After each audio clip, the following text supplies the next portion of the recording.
Não é novidade que nós, seres humanos, afetamos o nosso planeta, assim como qualquer organismo que vive nele. A questão é a escala disso. Somos mais de 7 bilhões de pessoas consumindo, produzindo e descartando carnes, eletrônicos, carros, roupas. É porque a gente estabeleceu um sistema artificialmente linear de produção que exige uma rapidez de consumo e obtenção de recursos que o nosso planeta não aguenta, porque ele produz esses recursos de forma circular, em ciclos, e são ciclos muito lentos, por exemplo, da água. É justamente essa incompatibilidade que leva a efeitos tão diretos na saúde do nosso planeta. No início do século XXI, a humanidade, tão satisfeita com seu próprio progresso ao longo dos séculos, se vê obrigada a repensar o que ela realmente considera ser um progresso, se quiser continuar existindo por mais séculos.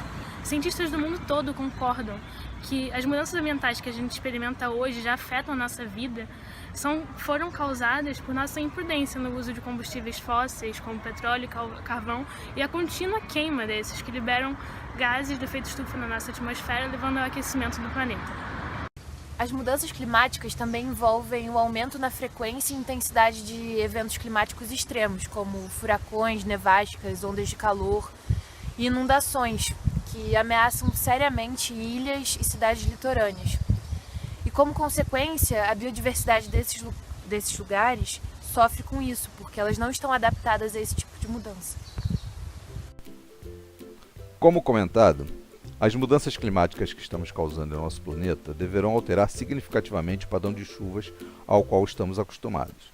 Isso pode ser um problema especialmente preocupante para o Brasil, já que somos o país com a maior reserva de água doce no mundo, produzimos grande parte de nossa energia em usinas hidrelétricas e possuímos uma economia fortemente agrícola, dependente de irrigação.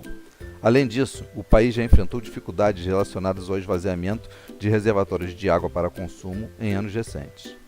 As mudanças previstas pelos cientistas incluem, entre outros efeitos, um aumento da temperatura média e uma diminuição da pluviosidade nos meses de inverno em todo o país, um aumento da frequência e da intensidade das chuvas no verão na região subtropical e no oeste da Amazônia, uma diminuição da frequência das chuvas no Nordeste e no leste amazônico, um aumento da frequência de eventos extremos de pluviosidade no Sudeste e Nordeste.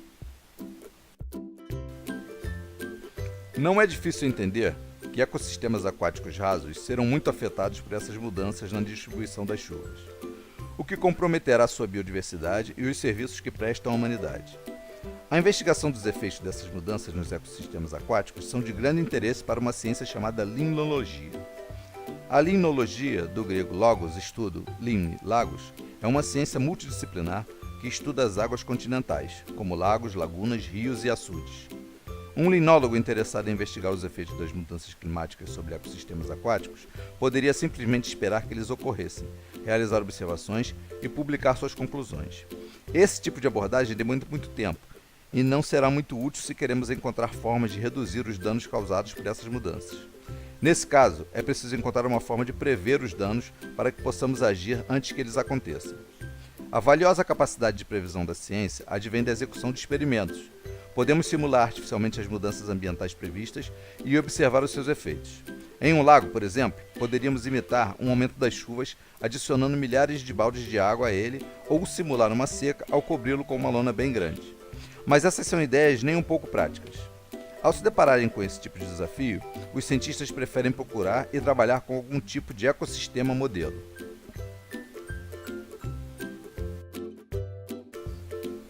Certo, então precisamos encontrar um mini-lago, ou seja, algum ambiente que nos sirva como modelo de um ecossistema aquático. Idealmente, ele seria menor em relação a um lago, representando uma opção mais prática e controlável, que nos permitiria a manipulação das condições ambientais.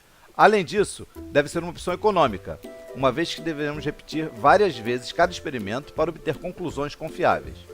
Muitos experimentos em ecologia utilizam ambientes totalmente artificiais, mas uma opção natural, ou seja, biológica, seria ainda melhor, apresentando uma complexidade ecológica mais próxima à de um lago. Parece que achamos uma resposta. Bromélia. Bromélia? Mas como uma planta pode ser um ecossistema aquático?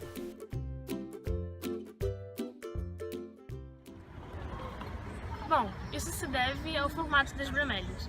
Como a gente vê aqui, existem vários tipos de bromélias, são várias espécies diferentes que entram nessa classificação, mas o que todas elas têm em comum, como a gente vê, é esse padrão de que as folhas crescem de forma espiralada. E a consequência disso é que muitas delas conseguem acumular água da chuva no seu interior. Bom, então aqui a gente tem um exemplo de uma bromélia com bastante água da chuva acumulada entre as suas folhas.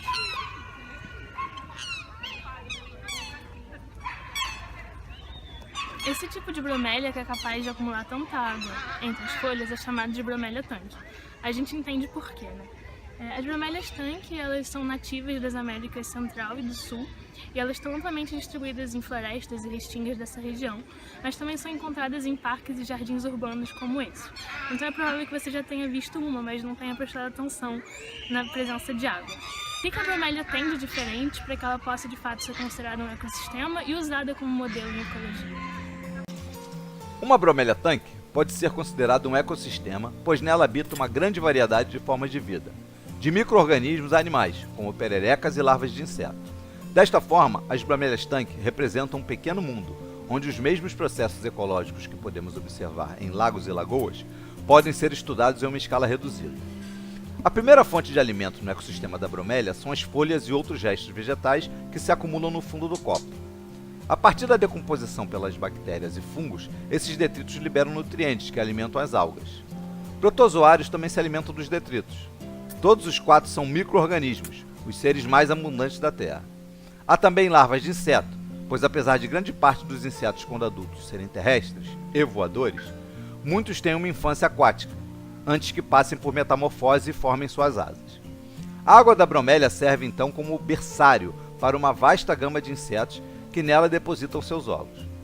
Há o grupo das larvas detritívoras, como larvas de besouros que maceram os detritos, o grupo das larvas filtradoras, como larvas de mosquito, que filtram a água, comendo os micro-organismos, e o grupo das larvas predadoras, como larvas de libélulas, que apesar da vida breve e inofensiva na fase adulta, em fase larval são predadoras vorazes, alimentando-se das outras larvas. Então, como podemos ver, todos esses seres se organizam no que chamamos de cadeia trófica ou cadeia alimentar. Ou seja, temos uma sucessão de eventos de alimentação, desde os detritos que servem de alimentos aos micro-organismos e detritívoros, até os filtradores e detritívoros, que são comidos por predadores. Essa é uma das principais características de um ecossistema, a presença de uma cadeia trófica. Devido às suas características práticas para a manipulação experimental, ampla distribuição geográfica e relações tróficas complexas, as bromélias tanque têm sido usadas há anos como ecossistemas modelo. Elas são tão úteis aos pesquisadores que foi criado o Bromelia Working Group, uma rede que reúne pesquisadores de diversos países interessados no estudo desse ecossistema modelo. Pesquisadores desse grupo, desejando responder essas perguntas feitas até agora, fizeram um trabalho de parceria internacional entre uma especialista vinda da British Columbia University, no Canadá, e pesquisadores do Departamento de Ecologia da Universidade Federal do Rio de Janeiro, contando com o apoio financeiro do Conselho Nacional de Desenvolvimento Científico e Tecnológico, o CNPq. E então, vamos explorar agora os experimentos e resultados obtidos com essa parceria? Os experimentos envolveram o uso de bromélias no ambiente natural ou em laboratório, sujeitas à manipulação do regime de chuva que recebiam pela proteção. Ou seja, elas foram cobertas e só recebiam chuva quando os pesquisadores queriam. 3 regimes diferentes foram aplicados. O primeiro é o tratamento controle, com chuvas normais da região nativa da bromélia estudada, para que ela fosse usada como comparação. O segundo é o tratamento de agregação, no qual havia muitas chuvas de intensidade regular em uma mesma semana e uma longa pausa seca entre essas semanas muito chuvosas. O terceiro foi o tratamento de intensificação, no qual a periodicidade dos eventos de chuva foi mantida normal, mas aumentou-se o volume de chuva em cada um deles. O experimento 1 queria testar os efeitos dessas mudanças na decomposição e na estrutura das relações tróficas, distribuindo entre várias bromélias os 3 tratamentos de chuva e diversos tipos de detritos, alguns mais diversos, com folhas de muitas espécies, e outros menos diversos, com folhas de uma espécie. A conclusão foi que as chuvas influenciam na cadeia trófica. Quanto mais o regime se afastava do normal, mais se alterava o sistema e se rompiam as relações tróficas. Mas a diversidade de detritos não influenciou muito a decomposição. No experimento 2, foram feitos os mesmos tratamentos, mas foi acompanhada com mais atenção a mudança da água do copo da bromélia do estado límpido para turvo, dependendo do regime de chuvas. O que perceberam foi que, Quando o regime era normal, com chuvas regulares, o copo da bromélia permanecia sempre cheio e com água turva, indicando uma grande atividade dos decompositores. Quanto mais o regime era afastado do normal, mais a quantidade de água dentro do copo oscilava entre muita e pouca água, e esta ficava mais clara, o que favorece a proliferação de algas. O experimento 3, sabendo das alterações tróficas do experimento 1, pretendia determinar se a influência das larvas de libélula era direta ou indireta, já que estas, também chamadas de odonatas, são muito importantes na regulação do sistema da bromélia. No tratamento 1, as odonatas estavam livres, podendo assim comer as outras larvas, desempenhando o efeito direto. No tratamento 2, as odonatas estavam contidas, alimentadas ou não, num recipiente permeável, permitindo passagem de substâncias químicas. Dessa forma, as outras larvas poderiam saber de sua presença, mesmo que a larva de libélula não estivesse predando, desempenhando assim o efeito indireto. Os pesquisadores perceberam que as mudanças na estrutura trófica ocorriam independente do tipo de efeito. Mas a principal conclusão do experimento foi a de que o que determinava essas mudanças não era exatamente o regime de chuvas, mas sim o quanto o ecossistema aquático retém essa água. Ou seja, mesmo que dois lagos recebam a mesma quantidade de chuva, se um retiver mais água que o outro, esse será mais afetado pelas mudanças.